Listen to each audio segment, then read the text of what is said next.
할렐루야. 오늘은 8월 24일 월요일입니다.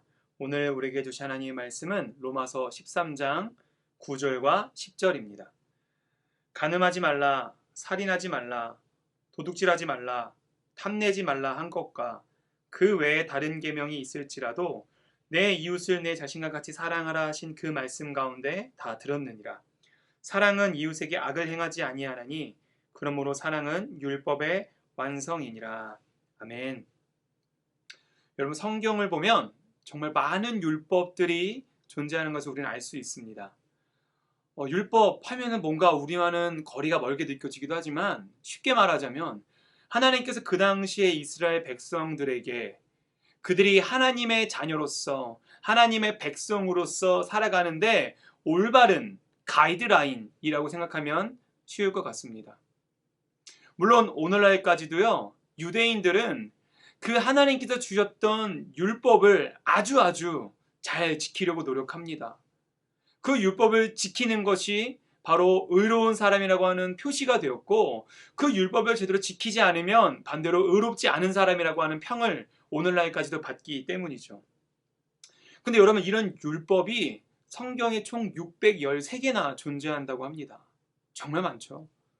물론 정말 오리지널 613개라기보단 아주 처음에 있던 율법에서 점점 파생되어지고 확장되어지고 많아져서 613개가 되었지만, 오늘날까지도 이 613개의 율법들은 유대인들에게 삶의 가이드라인이 되고 있습니다.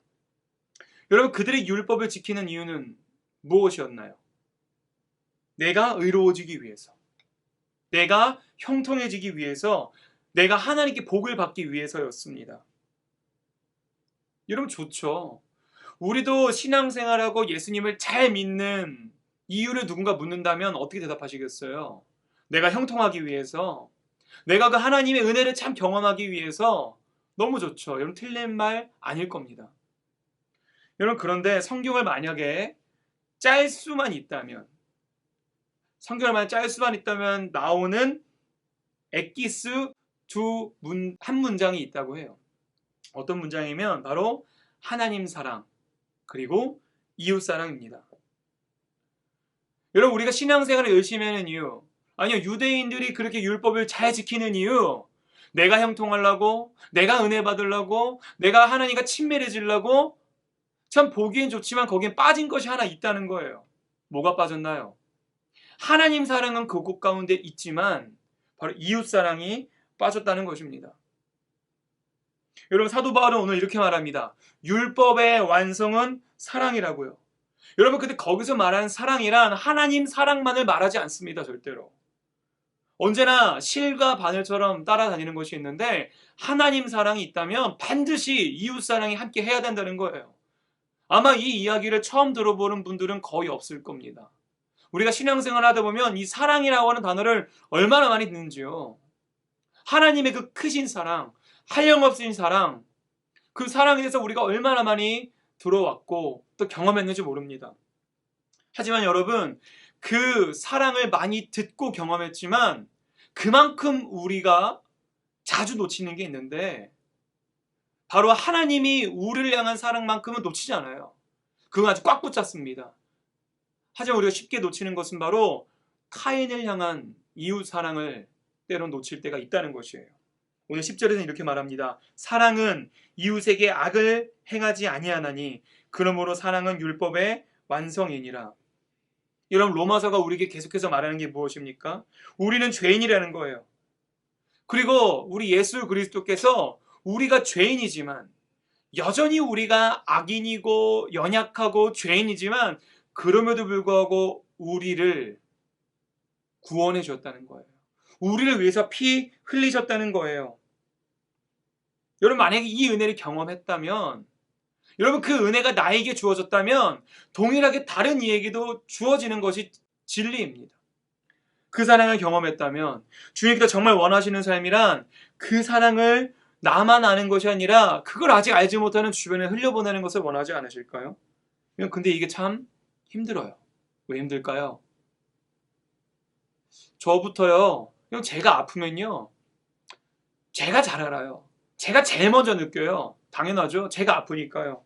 그런데 내 주변 사람이 아프거나 힘들어하면 그게 잘 보이지 않고 느껴지지 않을 때가 있어요. 이건 어찌 보면 당연한 겁니다. 왜냐면 우린 그 사람과 우리 주변에 있는 사람의 인생을 알 수 없어요. 살아온 세월이 다르고 배경이 다르고 문화가 다르게 살았기 때문에 그 사람이 당하고 있는 그 아픔과 문제를 우리가 온전히 느낄 수가 없다는 것입니다. 심지어 우리랑 가장 가까운 가족조차도 우리들의 아픔을 온전히 헤아리지 못할 것이에요. 그럼 그렇다면 어떻게 그 이웃사랑을 온전히 할 수 있을까? 여러분, 그런데 우리들의 그 아픔을, 또한 우리 주변에 있는 이웃들의 아픔을 그 누구보다 100% 알고 계시는 분이 계십니다. 그게 누굴까요? 바로 우리 하나님이세요. 우리 하나님께서는요, 우리를 창조하신 분이기 때문에, 그리고 우리를 위해서, 그 죄로 범벅이 된 우리를 위해서 하나밖에 없는 독생자를 보내시고 십자가에 달려 죽게 하신 그 아픔을 경험하신 분이기에, 그 창조자이신 주님께서 우리의 아픔을 누구보다 잘 아신다는 겁니다. 그래서 이웃을 사랑하려고 할 때에 우리에게 필요한 것이 있습니다. 그것은 뭐냐면, 우리들의 시선으로, 우리들의 마음으로 주변 이웃을 바라보는 것이 아니라 하나님 아버지의 시선으로, 하나님 아버지의 마음으로 그들을 바라볼 때에 그들을 온전히 사랑할 수 있고 이해할 수 있다는 것이에요. 여러분, 그래서 우리가 하나님의 은혜를 경험하는 것이 너무 중요합니다. 그 은혜를 경험하지 못한 사람은요, 그 은혜를 흘려보낼 수가 없어요. 여러분, 어떤 사람이 용서할 수 있는지 아십니까? 용서를 경험해 본 사람이 할 수 있어요. 사랑을 경험해 본 사람이 그 사랑을 할 수 있는 것이에요.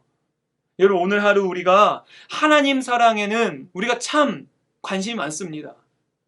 하지만 조금 더 우리들의 시선을 넓혀서요, 눈을 들어 주님의 마음, 주님이 바라보고 계시는 바로 그곳, 소외된 이웃들이 있는 그곳을 바라볼 수 있는 저와 여러분 되기를 소망합니다. 주님과의 친밀함을 통해서 은혜를 누리십시오.